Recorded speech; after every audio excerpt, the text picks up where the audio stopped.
سلام دوستان، امیدوارم که حالتون خوب باشه. این اولین ویدیویی که من دارم با صدا ضبط میکنم و با بقیه ویدیو متفاوته، چون دیگه نمیخوام سولو رنگ بزنم. توی این سری از ویدیوها میخوام بهتون یاد بدم که چجوری با کنترلر به رنگ کانکور کراس برسیم، چون تعداد زیادی پیام داشتم که سنسیویتی رو چیه، چجوری بازی میکنی، چجوری با دست رفتی کانکور سه کراس. منم گفتم بهتره یه ویدیو آموزشی درست کنم برای کسانی که میخوان با کنترلر به صورت حرفه‌ای‌تر ایج آف امپایر 4 رو بازی کنن. قبل از هر چیزی بریم سراغ سنسیویتی، چون خیلی ازم پرسیده بودین سنست رو چیه موقع بازی کردن. بچه من حقیقتا سنس خاصی ندارم، همه چیز رو حالت دیفالت، همه چیز رو حالت کارخونه است، دکمه همشون سر جاشه. فقط تنها چیزایی که من تغییر دادم یه پن اسپیده، یه دونه زوم اسپیدم. پن اسپید سرعت چرخشتونه توی صفحه، بستگی به خودتون داره رو چند درصد راحت باشین موقع بازی کردن. حالا من رو 52 گذاشتم، این بر اساس تجربه خودتون به دست میاد. باید بازی کنین رو دستتون میاد رو چه سرعتی راحتین که بهترین خودتون باشین تو زمین.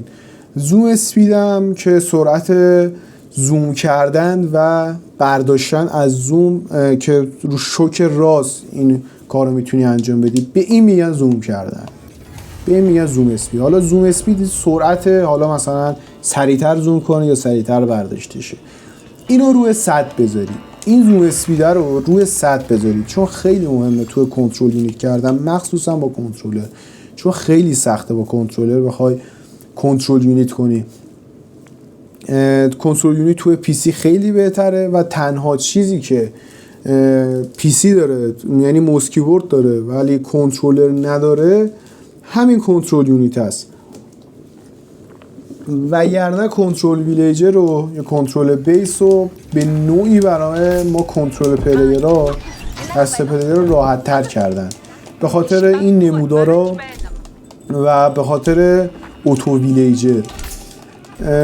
حتی این یه سری باگایی هم داره، همیشه خوب نیست اوتو ویلیجره و همچنین اوتو گالریت فکر کنم بهش میگن، همون خودکار جمع کردن مثلا منابع ها یا خودکار ویلیجر گرفتن. این خودکار ویلیجر گرفتن خیلی خوبه، خیلی عالیه، بدون دیلی این کار رو انجام میده، بدون صدام ثانیه‌ای که مثلا این ویلیجر رو ساخت بخواد به رو ویلیجر بعدی یه ذرم دیلی نداره.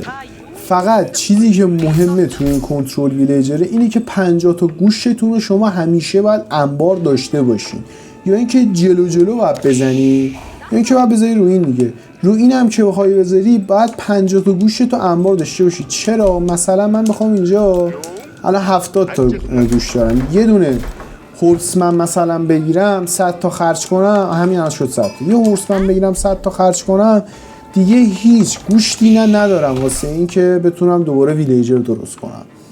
این ویلیجر نمیسازه تا موقعی که 50 تا گوش دوباره این عزیزان رو جمع کنم. به حواستون باشه 50 تا گوشت کمتر نیاد هیچ وقت، یعنی که جلوتر میخواید بزنید تا حالا تا هر جان که میشه. الان برای من 2 تا غذا هدایت میدن، یا جلو بزنین، یعنی که رو اون اوتو ویلیجر میذارین حواستون باشه به گوشتون. توی مورد بعدم میرسیم به این نمودارا. این نمودارا پیشنهادی خود بازی هن چند تا، مثلا اینو زده برای ایجاپت، این مثلا بیسیک، این برای مثلا بخوای آپگریداتو بزنی. از نظر من روی اینا اصلا نذارین، اینا افتضاح هم، به غیر از این یکی پایینی مخصوص اقتصادیه. این پایینی بهترین نموداریه که توی اینا میتونید پیدا کنید در صورتی که نخواید سنگ بزنید.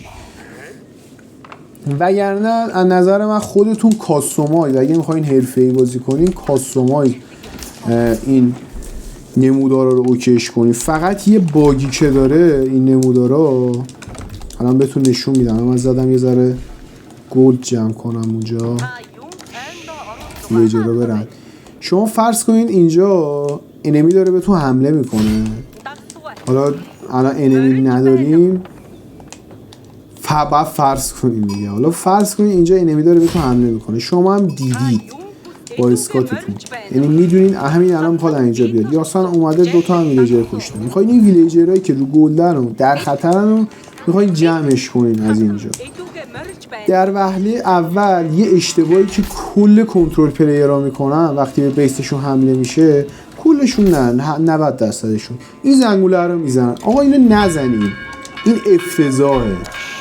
مثلا یارو به گلدت حمله کرده، تو برمیداری این زنگوله رو میزنی، ویلیجری که داشته غذا هم جمع میکرده اونم دیگه میره تو تیسی، اونم تو بیکار کردی.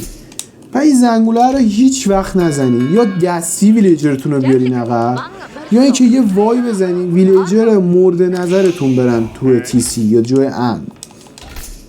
این همیشه در نظر داشتین. این زنگوله رو اصلا فراموش کن، مگه اینکه دیگه یارو اومده باشه تو بیست بخواد بزنه بتره کنه همه چی رو، تو دیگه زنگوله بزنی. زنگوله رو هیچ وقت استفاده نکنید. برای اینکه این ویلیجرهایی که در خطر رو بیاریم عقب، دو تا راه داریم. یکی این که دستی بیاریم عقب، من دستی میارم عقب. این که دستی بیاریم عقب یا وای بزنیم. ویلیجرها چیکار میکنن؟ به نزدیکترین و امن‌ترین نقطه ممکن میرن، نزدیکترین و امن‌ترین، مثل تیسی یا تاور یا هر چیز دیگه که بتونن برن توش، مثل قلعه، کیپ، تاور، تیسی که بتونن برن توی اون. مثلا توی این 15 تا میتونه بره، توی این 5 تا توی نزدیکترین اون میرن. اینم باز اینجا یه باگی داره. چرا؟ الان مثلا یارو از اینجا حمله کرده، من میگم ایداد بیداد اومد سری میام، مثلا اینا ویلیجر گلدن، اینا رو یه وای بزنن یا کن چند تاشون تقسیم شدن رفتن تو این فاصله ای که دارن میرن حرکت کنن سمت تاور، چون یونیت طرف اینجا یونیتاش میزنن ویلیجر رو میترونن. پس حواستون باشه اگر جای تاور دارین به اون نزدیکی تو معرض خطره، وایو نزنین، باید دستی بیارین. نظر من کلا دستی عادت کنین، این ویلیجر رو بیارین وایو بزنید. بازم خوب نیست، زنگوله افتضاحه و فقط تنها راه همینه دیگه، یا دستی بیاری یا وایو بزنی خودش بره توی تیسی یا هر چیز دیگه. دومین باگی که این چیزا داره، این یارو نمودارا داره، مثلا من ویلیجر گلدم رو جمع کردم، حالا بذار برن جای خودش. نگاه کن، چون اینجا نمودار دارم من باید گلد جمع کنم، هر چقدر ویلیجری که داشتن کار میکردن باز تقسیم میکنه میاره رو گلد. پس حریفتون از هر جایی که به شما حمله کرد، مثلا اومده تو وودلاینتون، باید همه وودو پاک کنید. یا از سمت طلاتون به تو حمله کرده، کل طلاتون رو پاک کنی که دیگه ویلیجری دیگه تا اینجا نیاد یونیت های طرف اینجاست بزنن بتره کنن. باید سریع نمودار رو وردارین و ویلیجراتون رو بیارین عقب تا ویلیجری کمتری از دست بدین. وقتی حریف حمله میکنه به بیس شما که کنترل پلیری، خیلی سخته بخوای ویلیجری از دست ندی. این شد کنترل ویلیجر شما در مواقع بحرانی. حالا میرسیم به جاهای دیگه از اقتصادتون، چجوری بر رو اقتصاد کار کنیم که بازی نبازیم. از نظر من حداقل شما یا باید دو تیسی کنی یا باید ترید بزنی، به انتخاب خودت. کلا این دو تا راهو داری اگه میخوای بازی رو نبازی. چون اگه تو آلین کنی، یعنی نه دو تیسی کنی نه ترید بزنی و حریفت اون کار رو انجام بده، شما 100% بازی رو باختی. در داخل پرانتز میگم در صورتی میتونی بازی رو ببری که حریفت چیز نکنه، یعنی حریفت رو جمع کنی، بزنی آشولاشش کنی تو همون دقایقی که تو عالی میکنی، یونیت بیشتر داری ولی حریفت مثلا رو اقتصادش کار کرده یونیت کمتری داره، تو همون دقیقا باید کارشو تموم کنی. اگه بازی طولانی بشه شما 100% بازنده خواهی. حالا از نظر من چون بعضی موقع آلینا نمیگیره، یا ترید بزنید یا دوتیسی کنید. واسه یه مغول ترید بهترین چیزه. حالا دوباره باف کردن ترید مغولو، نه چیز تیسی مغولو من اینجا بزنم دوباره شده 800 تا چوبشو کمتر کردن. خیلی خوبه تیسیش، ولی برای مغول ترید یه چیز دیگه است. پس شد یا دوتیسی میکنیم یا ترید میزنیم، یا باید تو فئودال تو ایج 2 بازی رو تموم کنیم. عالی، یعنی رم درست کنیم دقیقه 19 حداقل دو تا رم داشته باشیم، بریم حمله کنیم بیس حریف رو بیاریم کنیم. حالا بستگی داره حریف چی باشه، این هم خیلی تاثیر گذاره. دومین سومین چیزی که تو کنترل ویلیجر مهمه اینه که از کجا ریسورس جمع میکنیم، مخصوصا واسه غذا. بریبوش کمترین گلریت بازی رو داره تو غذا جمع کردن. حالا گلریت میشه همون سرعت غذا جمع کردن، کمترین سرعت غذا جمع کردن و بریبوش داره. بیشترینشون ماهی داره، ولی خب حالا تو مپایی که خشکن مثل درای عربیا بیشترین گلریت غذا رو گراز داره. یعنی شما بخواین سریعتر غذا جمع کنین با ویلیجر کمتر، بهترینش غذاه، گرازه. بهترینش گرازه. سعی کنین گراز بزنین. بعد گراز، حالا چون گراز یه ذره خطرناکه، ممکنه ویلیجر از دست بدین یا هر چیز دیگه ای، بهترین گزینه آهوه. آهوها حتما باید بزنید، حالا هر فکشنی که هستید، چون برای همه فکشن گلریت بسیار بالایی داره و این موقعی که آهو بزنید این تکنولوژی رو فراموش نکنید. این خیلی کمک میکنه به گلریت آهو زدنتون. گلریت آهو همینجوری بالاست، این بالاترش میکنه. و یه نکته‌ای که بابت آهو زدن مهمه، موقعی که شما میخواین آهو بزنید، حالا با اسکاتتون یا با ویلیجرتون هم میشه، ولی خب ویلیجر بیکار نکنی بهتره.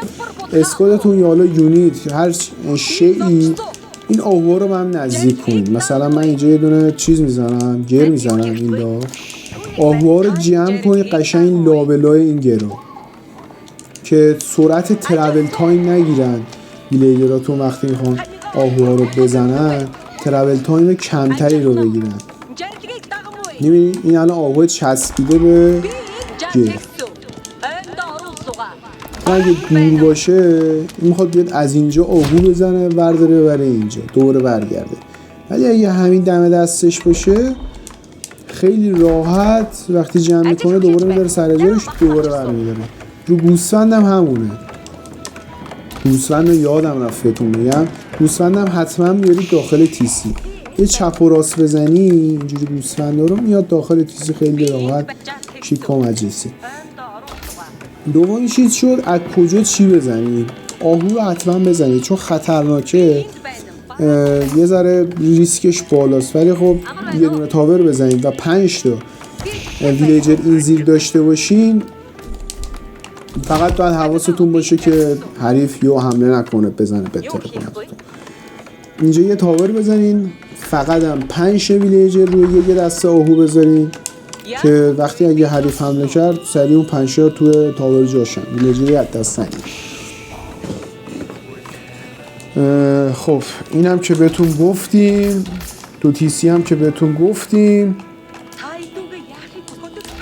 و به چیز دیگه که الان میرسیم تو کنترل ویلیجر، دقت به اینه که غذاتون تموم نشه.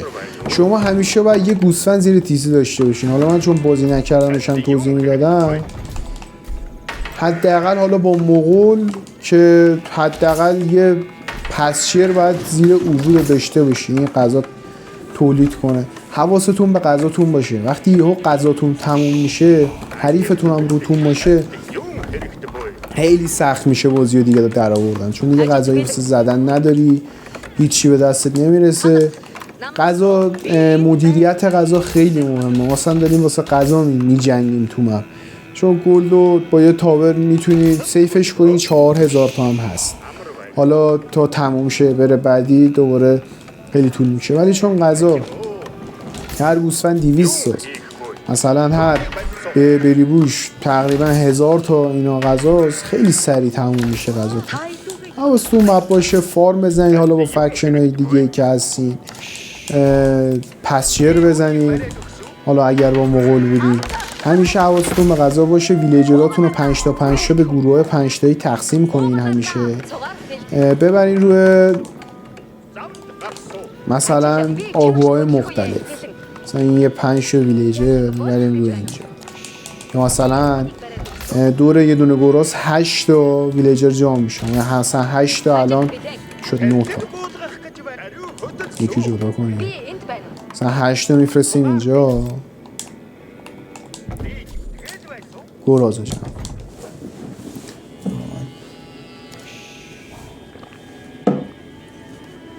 از بعدیش هم شد مدیریت غذا. یه نکته دیگه که هست بابت آبگریداست. ویلبرو مهمترین آبگرید اکونومی که شما باید بزنید، هر چی سریعتر بهتر. یعنی همه این آبگریدا رو بندازید تو. اولین چیزی که شما باید تکنولوژیشو انجام بدید این ویلبروه. ویلبرو چی کار میکنه؟ 15% موو اسپید میده به ویلیجرتون. این 15% موو اسپید خیلی مهمه. اینجا الان مثلا نگاه کنیم، ویلیجر میاد چوبو میندازه دوباره برمیگرده اینجا. حالا اگه سرعتش بیشتر بشه این ترابل تایم خیلی کمتر میشه، سریعتر میندازه برمیگرده.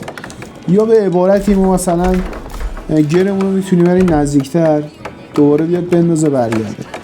ترابل تایم خیلی مهمه تو ویلیجراتون تا زمان کمتری رو بیکار باشن. و چون ویلبرو یا آبگریدی که خیلی طول میکشه زدنش کامل بشه، هر چی سریعتر بزنیم بهتره.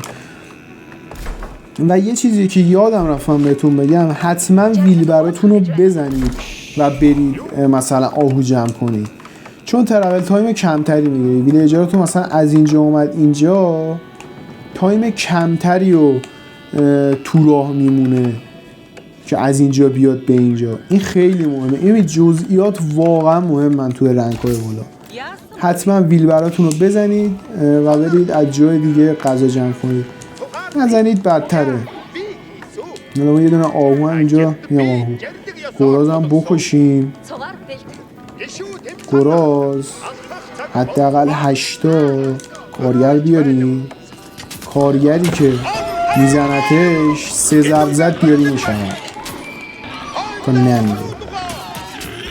این شو کشتنه گراز، خیلی راحت. 3 ضرب زد میاری عقب. یعنی ببین بین 2 و 3 دومی رو که زد یه مکس کرد بعد بیاری عقب، چون سومی هم که ویلیجر میاد عقب تو راه میزنه، یعنی هر راه دور انگار میزنه، ویلیجر رو نمیره. یه ویلیجر با جون 50 تا ویلیجر عادی با 4 ضربه رو گراز میمیره. همیشه حواستون باشه. اینم از گوسفندانم بهتون بگم، یه چپ و راست ساده بکنید گوسفندا میان داخل تیسی. این الان تازه اومد این اومد بیرون. اینم دوباره همون بحث ترابل تایم هست. هر چقدر گوسفند توی تیسی باشه ویلیجر ترابل تایم نمیگیره، سریع میندازه بعد دوباره برمیگرده. یه نکته دیگه هم هست، گوسفنداتونو اگر حوصله داشتین، چون این زیاد چیز مهمی نیست، اگر حوصله داشتین کنترلتون خوب بود، یه ویلیجر بردارید دونه دونه بذارید این ویلیجره به تپ بزنن تو کله گوسفندا بیفتن بمیرن. چون وقتی این ویلیجره تنهایی داره وان شات میکنه، هر ویلیجر یه گوسفند رو تنهایی میتونه وان شات کنه. ولی فرض کنید اینجا 7 تا مثلا ویلیجر داریم، یهو گوسفندای جنازه تموم میشن، یهو هر 7 تا ویلیجر میخوام پاشن اینجوری تپ بزنن تو کله گوسفند. حواستون باشه بهتر دونه دونه یه ویلیجر بیکار کنی، هی بزنی اینا بیفتن که غذای یه جنازه یه گوسفند تموم شد سریع برن سراغ جنازه بعدی. یعنی 8 تا ویلیجر وای هستن تپ بزنن تو کله گوسفند. اینم میتونه مهم باشه توی رنگ‌های بالا. حالا زیادم بهش دقت نشد. واقعا این خیلی جزئیه. این شد تمام کنترل ویلیجرهایی که شما باید بدونید راجع به بازی و اینکه آپگرید اکو هم بستگی به یونیتاتون داره. شما اگه بخواید نایت بگیرین اول هولی کالچر بزنین، اگه بخواید آرچر بگیرین دابل برودکس حتما، و آپگرید اکونومی نذارید بمونه. حالا من معمولا اینو نمیزنم وقتی مغول بازی میکنم یا پروفشنال اسکات هم که اصلا هیچی. اینا رو حتما بزنید تو فئودال ایج، اینا خیلی مهمن. هر چقدر سریعتر بزنید بهتره، مگر اینکه بخواید فست کسل کنید. فست کسل کنید قضیهش فرق میکنه. پس چی شد؟ یا دو تیسی کنین یا ترید بزنید، یا اینکه حداقل هیچ کدوم این کارو نکردین برین کستل ایج ریلیکس جمع کنید. ریلیک هم خیلی به اکونومیتون کمک میکنه. ریلیک هم واقعا مهمن با سکرت ها. اگه برید کستل ریلیکس جمع کنید یا سکرت سایت بگیرید دیگه لازم به ترید و دو تیسی و اینا نیست، چون اکونومی عقب نمیفتیم. ولی اگه بتونید جمع کنید، اگه حریفتون یونیت نبره بالا سر ریلیکا بتونید راحت جمع کنید، خیلی عالیه. میتونید اقتصادتون رو خیلی قوی تر کنید. این شد تمام روند کنترل بیستون، کنترل ویلیجرتون، کنترل اقتصادتون. و توی رنگ‌های بالا هر کی کمترین ویلیجر رو از دست بده بازی رو برده. به تعداد ویلیجرها دیگه بستگی داره تو رنگ‌های بالا، چون تو رنگ‌های بالا کسی نمیاد بیستو جمع کنه. ویلیجر زیادی از دست بدی 100% بازی رو میبازی توی یه تایمی. خیلی متشکرم که تا انتهای ویدیو با ما همراه بودید. چیزی که ما گفتیم رو شنیدید، گوش دادید. امیدوارم که همتون براتون مفید بوده باشه این ویدیو. توی پارت بعدی میخوام بهتون یاد بدم که چند تا پروداکشن داشته باشیم، چه دقیقه‌ای حداقل، و چجوری کنترل یونیت کنیم. حالا بعدش بریم سراغ بقیه نکته ها. خیلی متشکرم که تا انتهای ویدیو بودین. امیدوارم که روز خوبی رو داشته باشین. خدا نگهدار.